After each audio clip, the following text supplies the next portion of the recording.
Former NBA player and current show host, Gilbert Arenas makes sure to be as popular and controversial of a guy as he was back in his playing days. No Chill Gil, as he goes by on Instagram, probably gave the craziest take he ever has in his interviews. Gilbert Arenas made a huge statement in his Gil's Arena podcast, blaming European players for the NBA's lack of defense. Grouped up with a couple of retired pro players around him, Gilbert talked about what he thinks would bring a competitive balance to both sides of the ball, and his opinion was straight up diabolical. I know what they can do. Get rid of all the Europeans. What? You just said it. You go to college to learn defense. Yeah. What college do Europeans go to? Right? They don't go to college whatsoever. They have no athleticism. They have no speed, no jumping ability. They are a liability on defense. There's 150 Euros in the league today. Name the top 10 defenders. None. Right? Just the Rudy Gobert and Greek the Freak.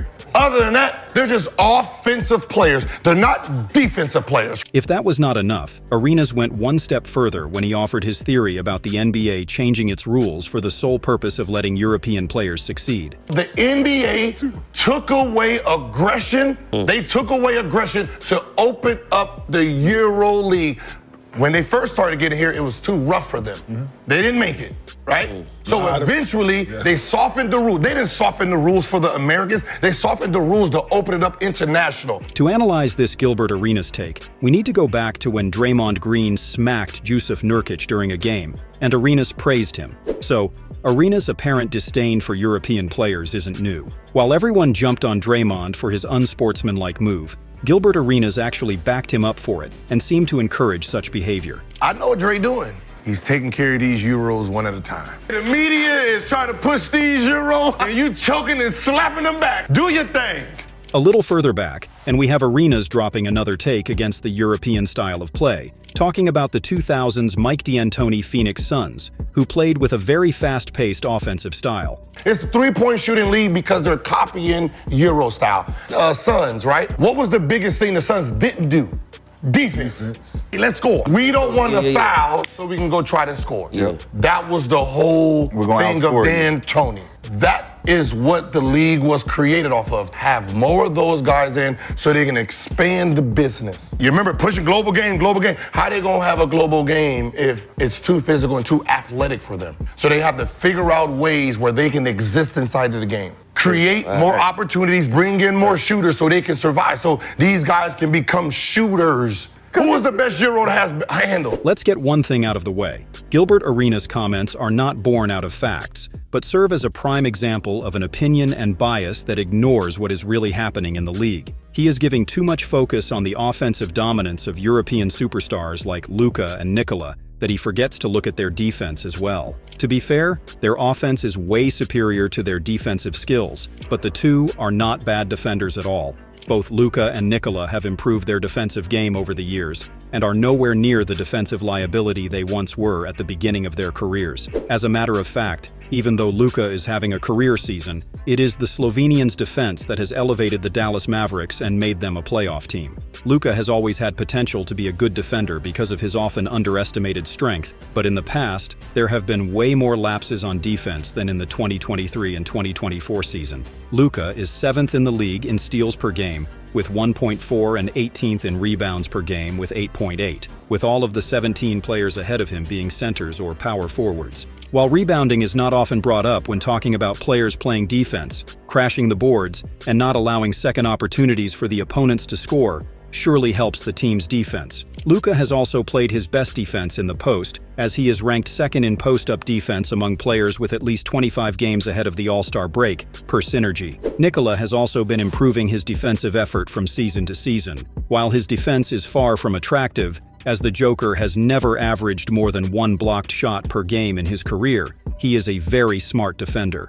But just like with his offensive game, Nikola Jokic's defensive game is based around his basketball knowledge and court awareness, rather than his athletic abilities, or lack thereof. Sound positioning, preemptive reads, and constant communication from the backline are harder to track than direct confrontations at the rim, but they're just as, if not more, important. Nikola's overall contributions on the defensive end, as someone whose team has been better on defense when he is on the court in every season except for one, are more positive than not. Nuggets head coach Michael Malone probably explained it best.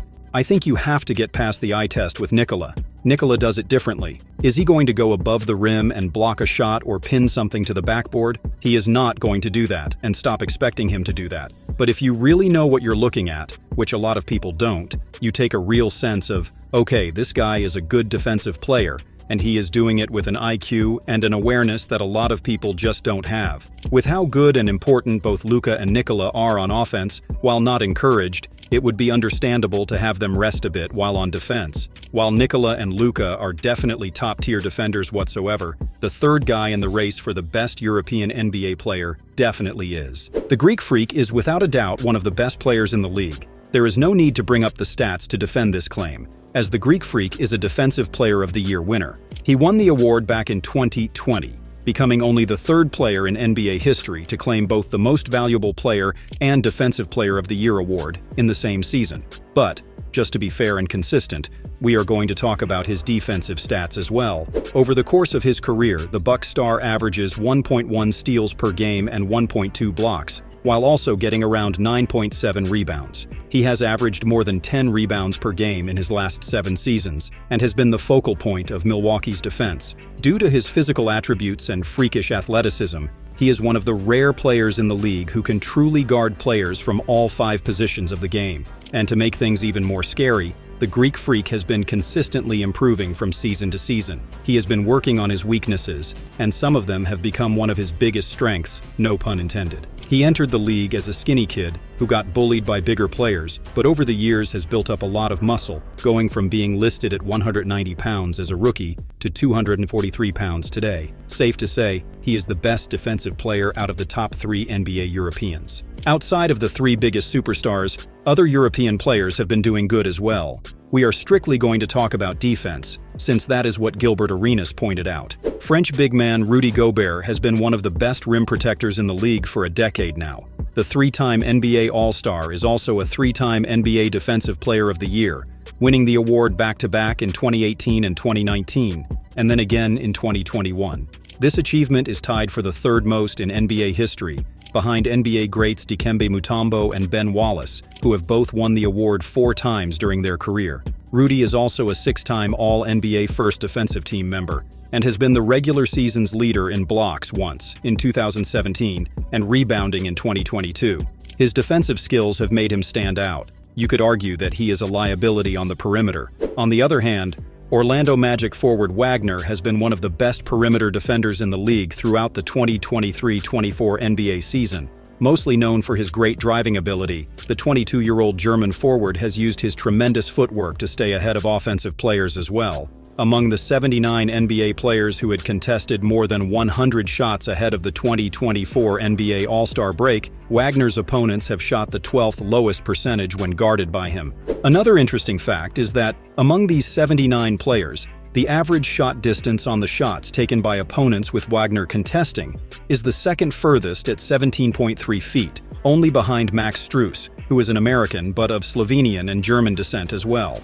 With his combination of size, mobility, and great defensive technique, Wagner has managed to prevent opponents from getting easy shots closer to the rim. He is also very mature for his age, as he, like many other Europeans, has been playing against professional basketball players ever since his days as a teenager. With the Orlando Magic being a top 5 defensive team in the 2023-24 NBA season, it would not be a surprise to see Franz Wagner make an All-NBA defensive team appearance, which would make him the 3rd Magic player to do so, after Howard and Horace Grant. Franz Wagner is not the only young European player that has a case for an All-NBA defensive team nomination, however. When talking about great European talent, or any talent in general, we cannot go on without mentioning the 2023 first overall pick, Victor Wembanyama. Victor is known to be a hard-working guy, and that has been evident with his improvements over the season. Being a freak of nature with an 8-foot wingspan, Wemby has all the potential to be an all-time great defender. Although a currently slim frame could be a problem for Victor when guarding the post,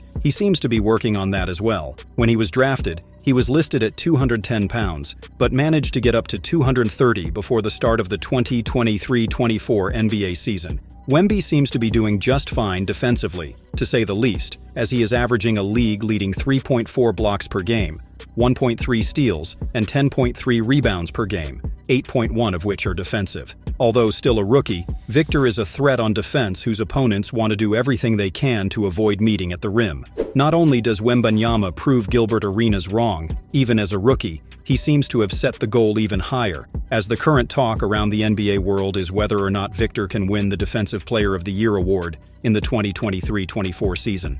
Although he is having a great defensive season, it is not very likely that he will go away as a winner of the award, as the Spurs have been the 24th ranked defensive team in the NBA in 2023-24. Whether he wins it or not does not really matter in this case, as he has already proven how dumb of a take this is. Even if you look at other European players like British forward OG Anunoby, who has made the all-defensive second team in 2019 and was the league's steals leader in 2023, or Croatian big man Zubac, whose main goal is to make the 2023-24 all-defensive team, European players are doing just fine on that side of the court. Slower-footed defenders like Lauri Markkanen and Domantas Sabonis have also been doing a decent job protecting the paint. While they do struggle to guard smaller and quicker players, being a versatile perimeter defender as a 7-footer is not an obligation, yet a luxury.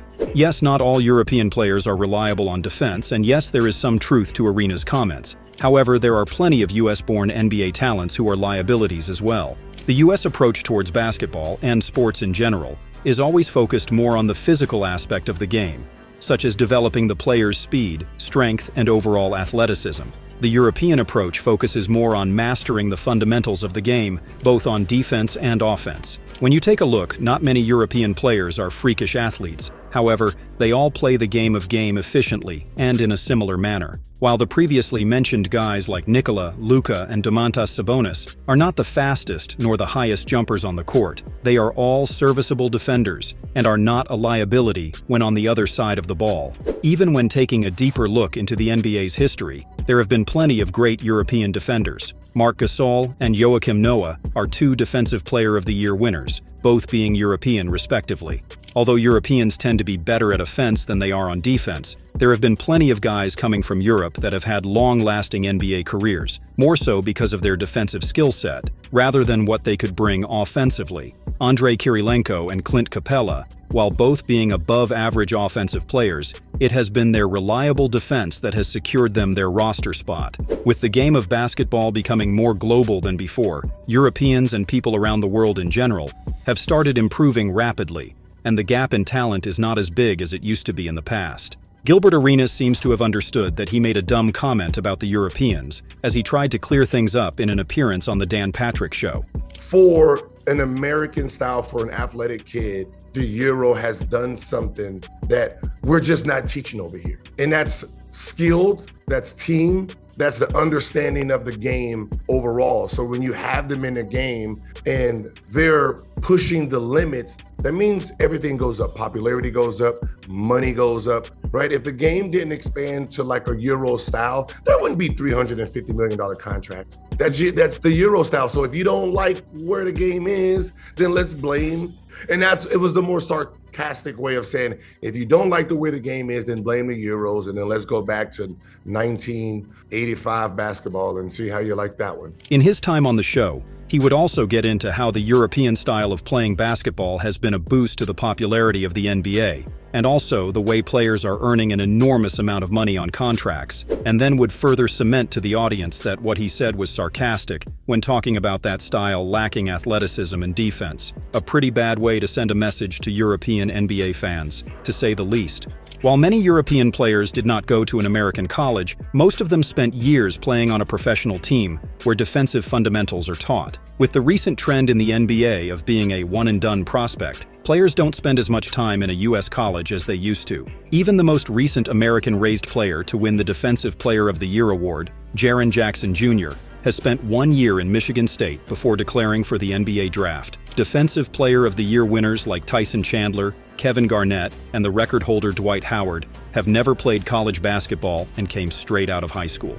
Current great NBA defenders like Paul George, Holiday, Evan Mobley, Joel Embiid, and many others are all one-and-done players. So, spending more time at college may result in some players developing better defensive habits than others, but playing professional basketball since the age of 16 surely helps as well. All in all, this is a quite dumb and biased take that goes against both the eye test and the numbers game. With the game improving at such a rapid pace, the methods and approach towards developing players change as well, and it is no longer the case that an international player or a player that has not gone to a US college turns out to be a bad defender. When talking about other players' defensive capabilities, make sure to be a great or at least a good NBA defender, something that Gilbert Arenas never managed to be during his time in the league. Times change, and so does the game of basketball. Let's not be ignorant and biased, but enjoy the beautiful game we get to watch on a daily basis.